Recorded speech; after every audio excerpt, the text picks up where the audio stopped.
Hello, everyone. My name is Shakayla Alvarenga. I'm the Director of Public Programs here at the Mob Museum. Thank you all for being here today, and thank you to those joining us online for this presentation as well.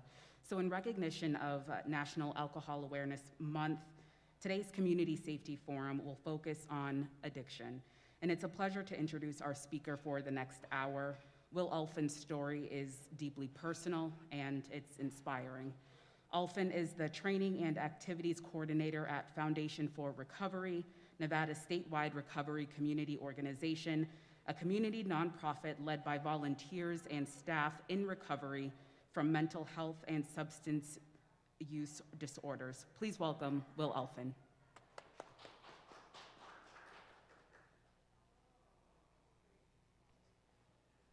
Thank you, Shakayla, and thank you to the Mob Museum.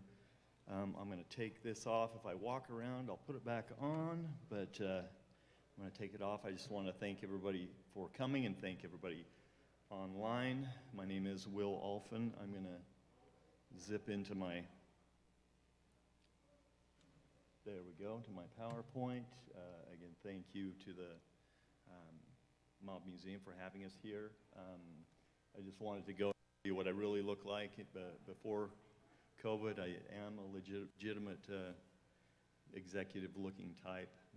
This is my the way I lower the barriers in talking with people all over. So, as the beginning of my story is, I was an aerospace engineer for a number of years, and my own addiction had me. I ended up living on the streets of Salt Lake City. And when I found my own recovery, it kind of goes into what I do now. You know, I work at Foundation for Recovery, as mentioned, and what we do, the number one product, I guess, we have, we're a 501c3 like the Mob Museum is, so a nonprofit. We offer free peer services.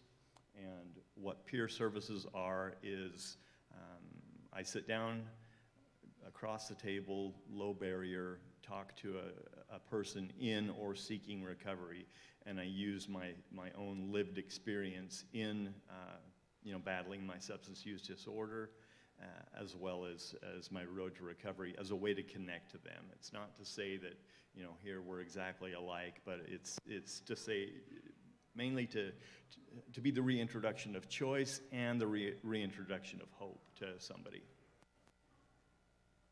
Our services are non-clinical. The state of Nevada provides I was just in Sparks. I'm a trainer for the PRSS, which is Peer Recovery Support Specialist Training.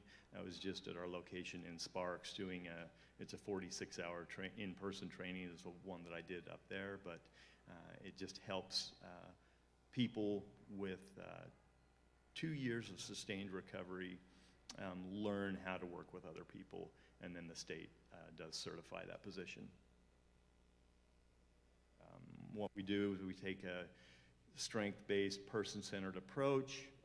We look at, we try and, when I say strength-based, I know for me, when I first got into recovery, or when I was first seeking it, there's a lot of you need to do this or you need to do that, and my experience in a courtroom was more over in this corner with shackled up in a red jumpsuit.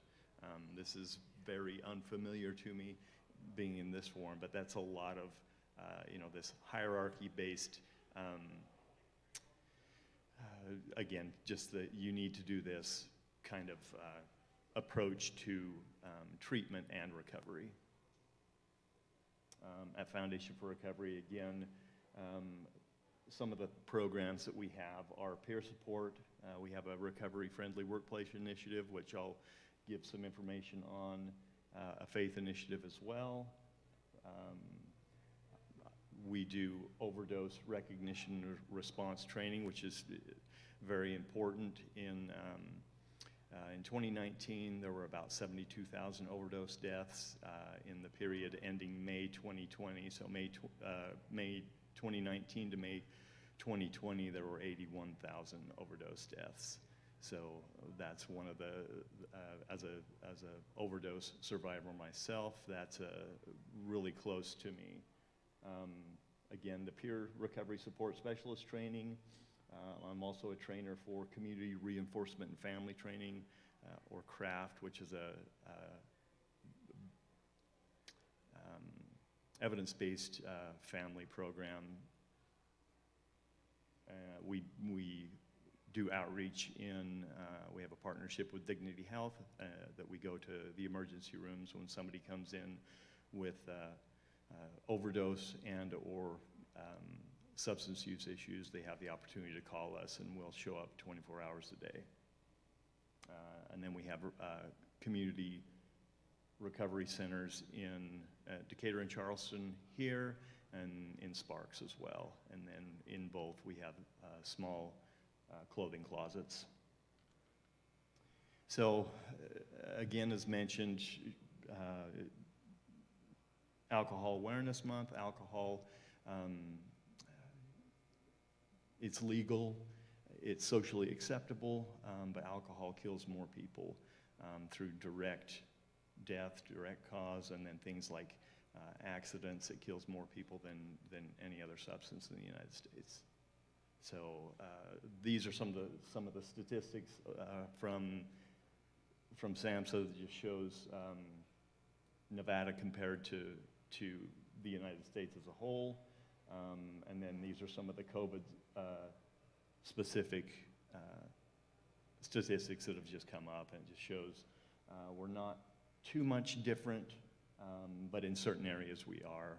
Another hot button issue is now cannabis is legal in Nevada, and so that along with alcohol, there's just kind of a social acceptance of that, and it's that along with alcohol are not really considered issues of problem sometimes. So recovery as a whole, and I just want to make the distinction between treatment and recovery. Treatment can lead to recovery, but they're not necessarily the same thing. Recovery is just that process of change, and this is SAMHSA's definition. Improvement in health and wellness, living a self-directed life, and striving to reach full potential. I like that. What we work with is SAMHSA's 4 domains of wellness, improvement along those lines. So in general, I build a lot of slides because I try and cut down the amount that I talk, but I always fail in both of those. So I've got a lot of slides, but I'm going to go through some of them. I'll go through fairly quickly. Again, the principles of recovery compared to treatment. Treatment has certain markers based on different types of improvement. The principles of recovery are all have that person-centered approach to it. One of the things that treatment is coming into lines with now is a recovery-oriented system of care. When I introduce people to the recovery-oriented system of care, I think of it like you have knee surgery, you have all the appointments before, you have the surgery, and then you have this plan afterwards for physical therapy and things like that. In recovery, it's kind of point to point to point. You go here, then you go here with no wraparound, and the idea of a recovery-oriented system of care means warm handoffs throughout. And then most of these systematic things, building it in, making it connecting different organizations. So that's the whole idea of this recovery-oriented system of care, is a continuum. And these are some of the barriers. The systems are resistant to it. Insurance, there's all sorts of things that make it systematically hard. Again, the one thing I want to point out here is this cultural. It's not what we're used to, and so the system has been resistant to it.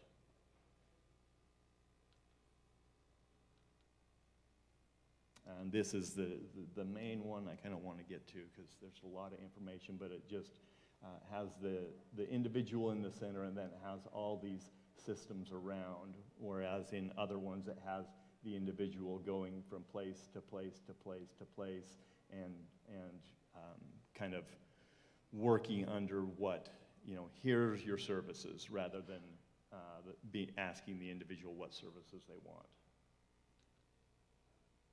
The history of peer support, I'm just going to go over very quickly. The whole idea of peer support goes back to the Native American movement, the Longhouse movement. It's the whole idea of it takes a village.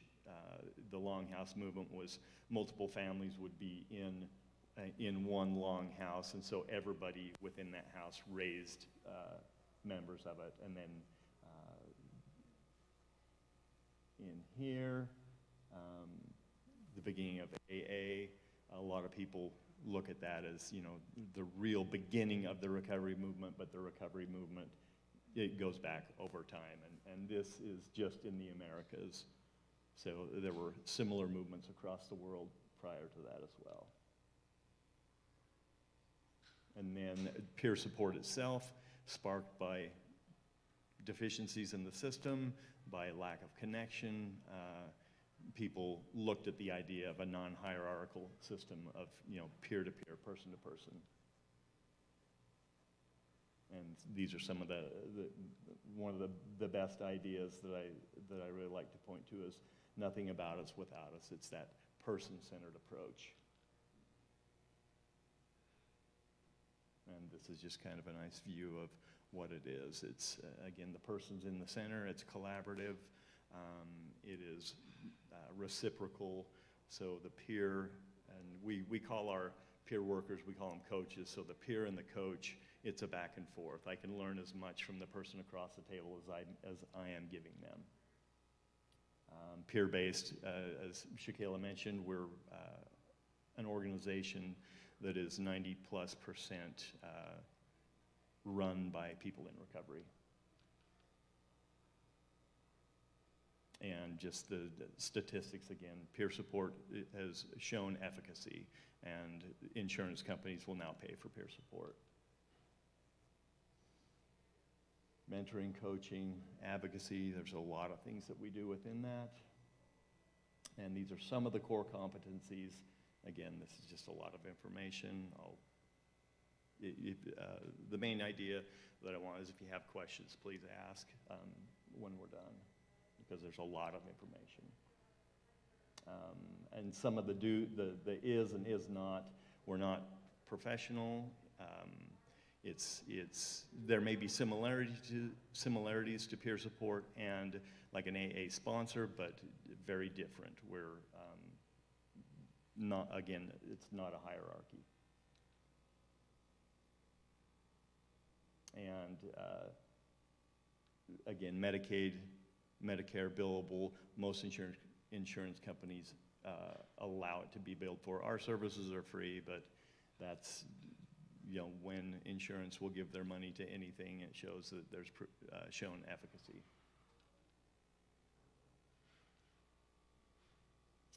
Some of the things that we do, it's inspiring recovery, but it's also, we look at ourselves as resource brokers. Somebody comes in, we do, help with job services, help with the clothing closet, but just really reintegration back into quote unquote normal society for people in and seeking recovery.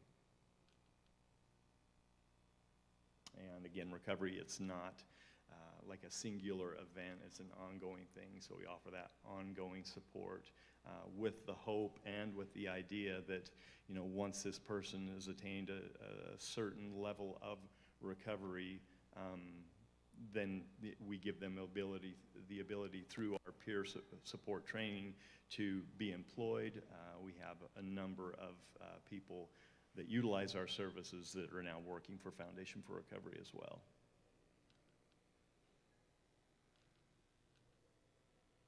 And again, we're experientially credentialed through that lived experience, but we also do the training that I spoke about so that we can get our state certification as well.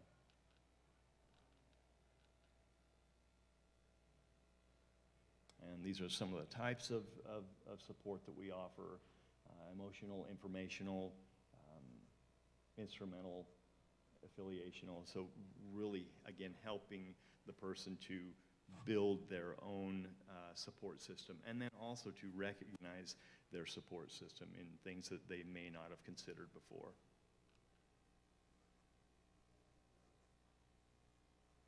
And then ongoing support that matches their growing needs as they get further and further into recovery. And then parenting classes, all sorts of things. And then, as I mentioned, also the craft as a family support. Addiction, substance use disorder is recognized as that family disease. Definitely has the family component. And so it's, we help with reintegration back into that family setting, and helping the family utilize and learn boundaries as well. Sorry, I'm just a lot of information and just looking at my clock to make sure I'm not talking too much or that I'm not going too fast as well.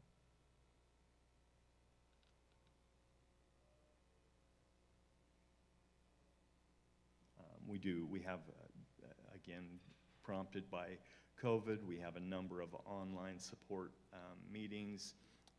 We just started some of our in-person trainings and meetings back up, but it gave us the opportunity, we're live streaming here, and it gives the opportunity to reach out and meet people truly where they are, but also, some of the trainings that I've done recently, had people from not just all over the country, but all over the world. That reach is really important in these times of isolation. Isolation is one of the things that drove my addictive nature quite a bit.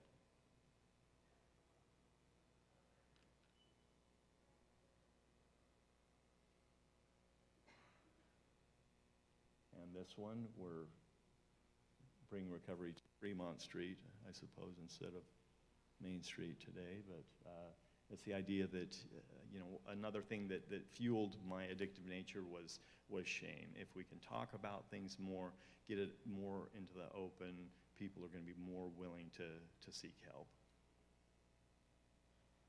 And both our centers, people walk in daily, they just see recovery on the sign. Some of them know word of mouth, they come in and see us, but just an open, low barrier way to deliver services. And one of the things that we espouse is many pathways. Again, a lot of people, when they think about recovery, definitely think about treatment, but think about mutual aid groups like Narcotics Anonymous and Alcoholics Anonymous. Those are some of the pathways, but there's a lot of pathways to recovery. And that's key, again, with that person-centered approach. The more options that I was given, it did a couple of things. It was that reintroduction of choice, but it also was, gave me the ability to find something that I would actually follow through on. And that's really important, is you can tell somebody to do something, but if they feel like they have options, they're more likely to be invested in it.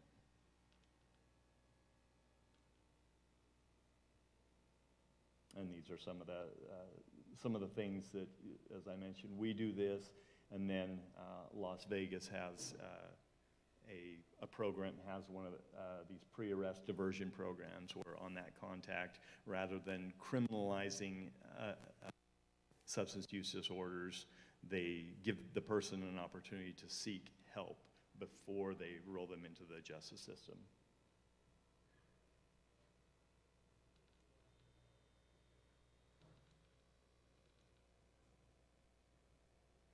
And this is one of my favorite things. One of the other things is the newer language of recovery. You've heard me say substance use disorder rather than addiction, just taking a more person-centered approach. I introduce myself as my name is Will. I'm a person in long-term recovery. It's that person-first language, because words are important. I love this from Don Coyhe's. Words are important. If you want to care for something, you call it a flower. If you want to kill something, call it a weed. And just with that change in language, it's rather than identifying a person by a diagnosis, by a condition, it's will a person who was diagnosed with bipolar, things like that, just that, taking that person-first approach.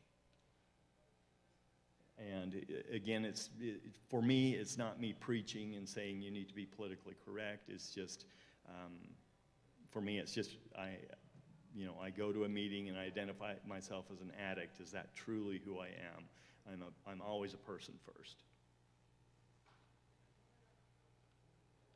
And so, again, it was the beginning of me respecting myself. And then when I use different language, again, it's not to say you need to do this. It's more times than not, I have people come up to me afterwards and say, that's an interesting way you said that. And it gives me the opportunity to invite them in and to not explain, but just to talk about why I do that. And it's with this idea in mind that are the words I'm using, are they pushing people away or drawing me in, or drawing them in? Am I seeking to understand or just pass judgment? One of the hallmarks that I use in my own choice of words are the next words out of my mouth going to help the situation or prove me right? One of the other things, again, we're not clinicians, but we need to be aware that people have, that trauma is almost an inevitability in everyone that we meet. So again, it's not so we can treat them, but it's so we can be sensitive to trauma in other people. With the idea of building trust, maintaining safety, and just make it a true collaborative. And again, just more information, how to do some of these things. The craft that I mentioned, I do training for that. We do have a meeting weekly for this as well. It's a very good way. It's an online meeting, so it's a very good way for families to audit the idea of a change in approach. Peer run, again, with this one, it's run by family members with loved ones that are in or seeking recovery, or that may not be seeking recovery yet. And it's again an evidence-based model based on this book and based on this is our guidebook for that we, again, you contact us and you want to join a group and we'll give you the book and the workbook and you'll be able to attend our online meeting.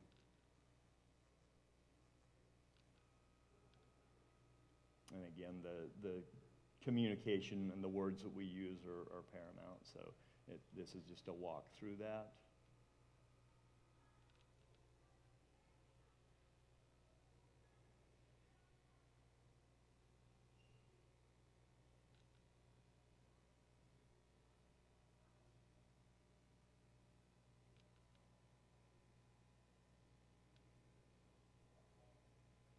And again, this isn't to point that anything bad about these. It's just to show that because this is an evidence-based approach, there's statistics are taken, and overall engagement has shown great efficacy.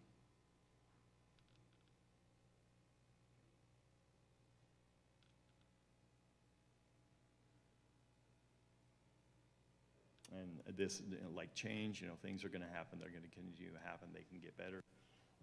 They can get worse. They can stay the same. Again, the efficacy with craft shows that things can get better with the idea that not necessarily that the family member finds recovery, but that I'm okay with whatever happens. One of the things that we just rolled out in a partnership with the state was our recovery-friendly workplace initiative. The idea with this is, a lot of times people, again, because of the fear, because of the shame, because of guilt maybe, they feel like they can't say anything, and then it becomes apparent at some point, as in my own case, it became apparent that I was not functioning. Part of the fear for me was going to my employers and saying, I have a problem, because I was worried, again, because guilt, but mostly because of the shame of that whole thing. So the idea with the recovery-friendly workplace initiative is that we work with organizations, with companies, and give them the skills to create that safe space for employees to come in, and before it's too late, come in and talk to human resources or talk to somebody about getting help. How it came about was then Governor Sandoval had the idea of creating this initiative. There were a few organizations within the state government that were utilizing that hired people knowing that they had past issues with substance use, and worked with them and helped creating safe spaces within some of the organizations. So the idea took hold as we should do this as a state and offer this to employers outside of the state organization.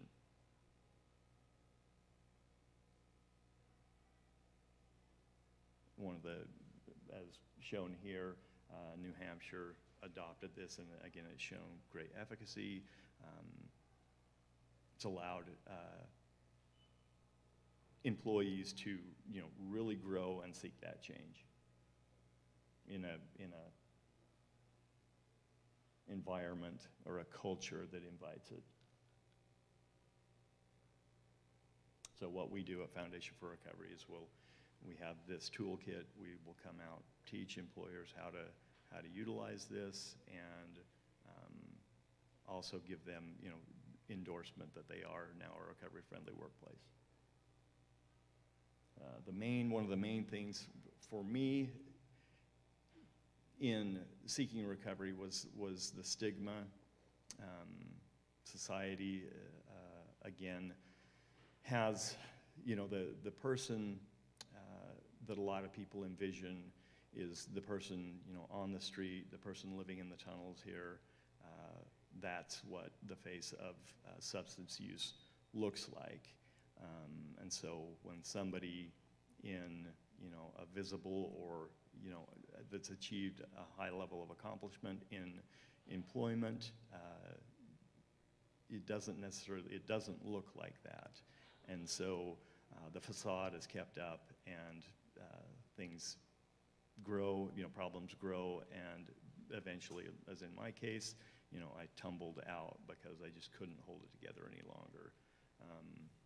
I ended up just with the overall feeling that I would rather just, completely fail all at once than admit failure in the beginning and get help.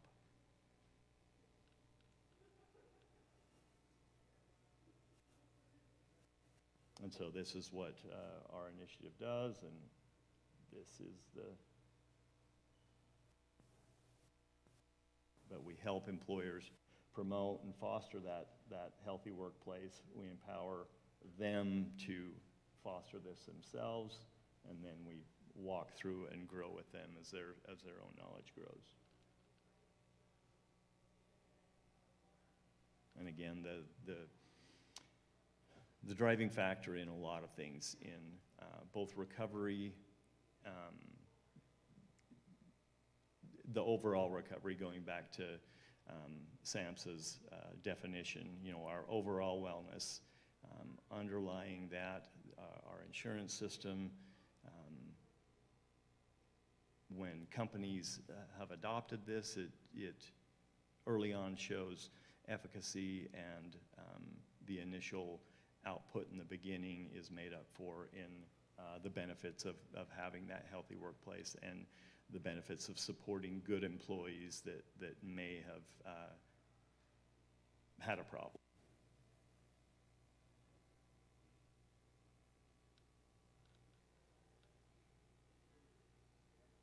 And one of the things when I started working in this field, the newer things to me was I never considered myself as part of a group that was this large. There's 23 million Americans that identify as being in recovery. That's just over the last couple of years, I've learned that that's one of the largest untapped resources as far as workplace success, as far as voting, a lot of things. And so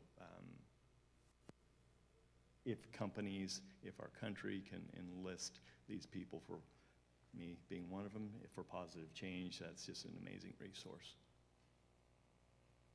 And again, with addiction, when I go out and I meet with people, I find, it takes about a couple minutes for me to find out that somebody is personally affected by their own substance use or the substance use of a loved one. And so, I remember growing up, there was a lot of, not in my family. But the more I work with people, the more I find out that as people get past the stigma or meet people that are unafraid to talk about their own substance use recovery, more people are willing to talk about their own substance use or the substance use of a family member.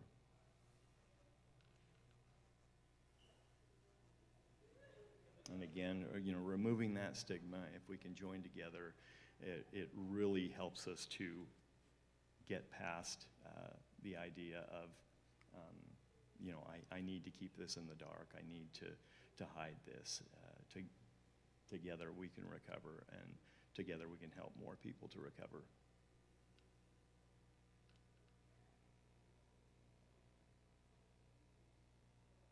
I know that a good share of, I spend 8+ hours a day at work. It's pretty equal to the time that I spend at home, so big influence. The people that I work with, I work at a place, it's called Foundation for Recovery. So recovery is what we center around on a daily basis, and it's been just a totally different environment from any other place that I'd worked in. So I know the benefit in just openness and the ability to talk about our struggles and talk about, just because I'm in recovery doesn't mean I don't have hard days. And being, the ability to be open and talk about those struggles has really helped me in my work life, in my home life, in my life as a whole.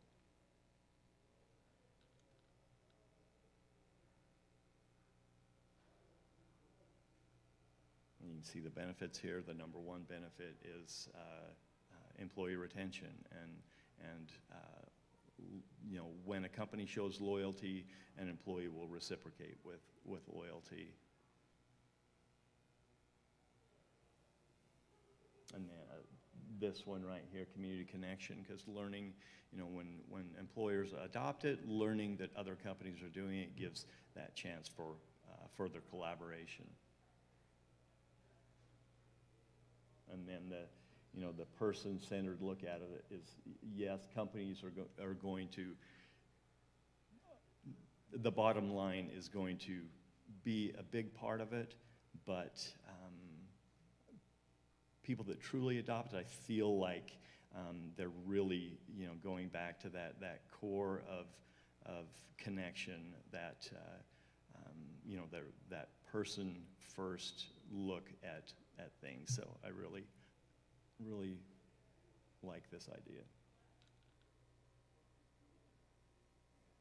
Again, we have funding for this, so the benefit is you get training for free, and it strengthens your workforce as a result.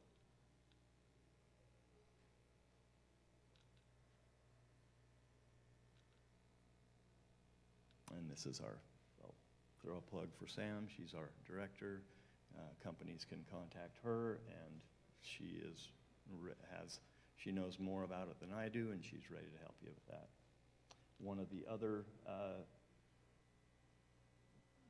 speaking to shame, one of the other initiatives that we have is our faith-based initiative. Kind of takes the same approach that the recovery-friendly workplace does, but just goes into communities of faith and teaches the leaders how to address addiction and substance use, how to speak about it, how to invite parishioners or congregation members to be more open. When the faith leaders can help reduce shame, it invites their parishioners into the idea that it's okay to ask for help. And right down there is our marker for that.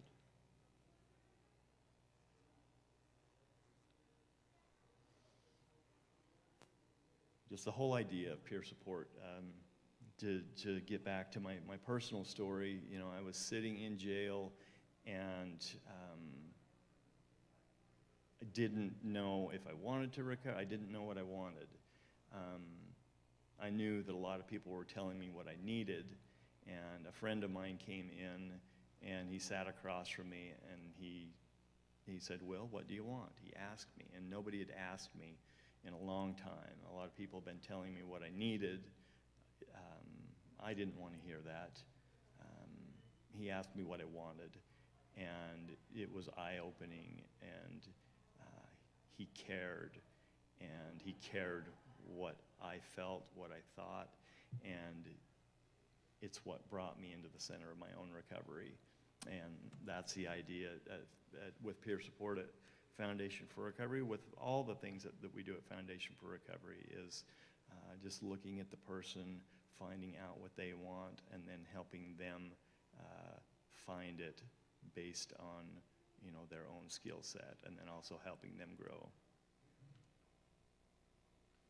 And that is what I've got. Shakayla's coming back up here, so I'm going to put my mask on.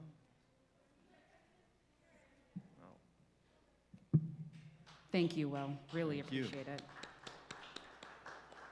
We had a question online. Someone asked for a family member who may be dealing with addiction. What is the best way to approach that situation? Obviously, it's a tough conversation to have. It is, and we get phone calls and family members coming into the office on a daily basis. And for me, I think the best way to approach it is if the family member will come in and talk to us. As I mentioned with our craft training, they need to be okay no matter what happens. A family member can't recover for that loved one. They can't make that loved one recover. They can recover for themselves. But we can, if they come in, if they call us, we can give them information on everything from the lowest barrier of services, harm reduction, up to that inpatient treatment. So again, just having the courage to make that call and ask is really the first step with that. Thank you. Does anyone here and you can come right up here to the mic. Thank you.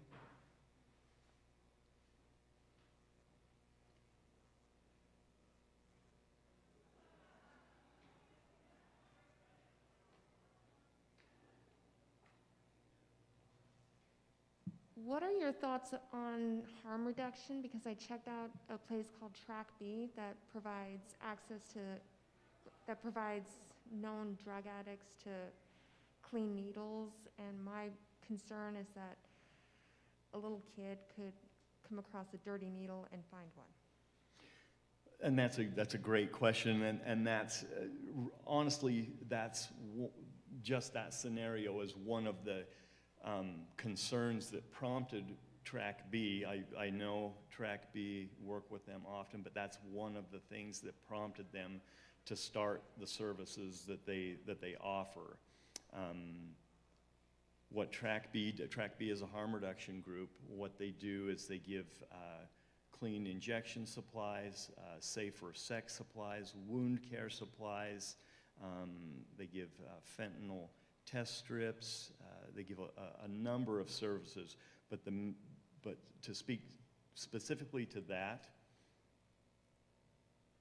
people, whether or not they get clean injection supplies, they're still going to use what Track B does. So Track B gives out approximately 60,000 syringes monthly. They get back 40,000. So if somebody, in order to get supplies, somebody has to bring in used supplies. So it's having the effect that it's getting those used ones off the street, and it's having the other effect that people are getting clean supplies. Overall, clean supplies, one of the effects that has is in Nevada, transmission of hepatitis and HIV have gone down in part due to people getting those clean supplies, not having to share. The greater effect that has is it protects us, it protects us as members of society with those lower transmission rates, because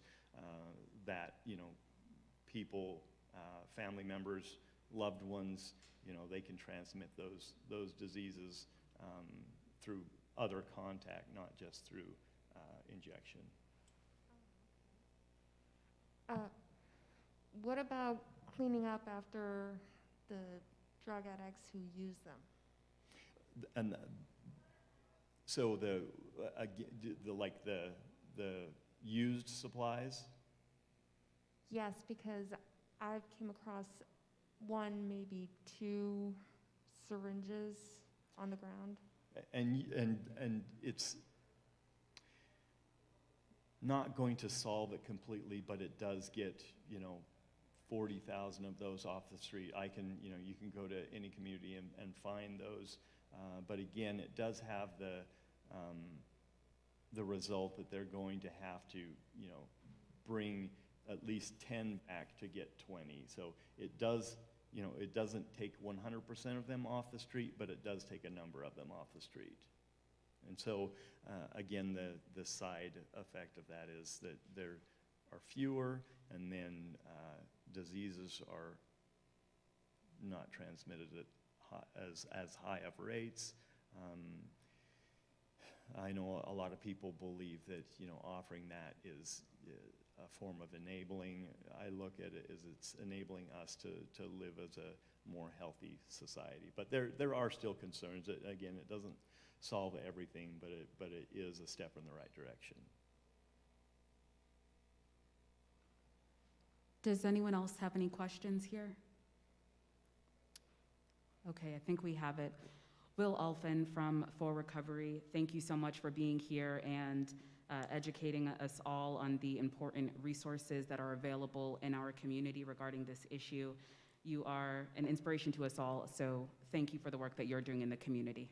Thank you very much for having me. I just wanted to thank again, I did at the beginning, but I wanted to thank the Mob Museum, a true community partner.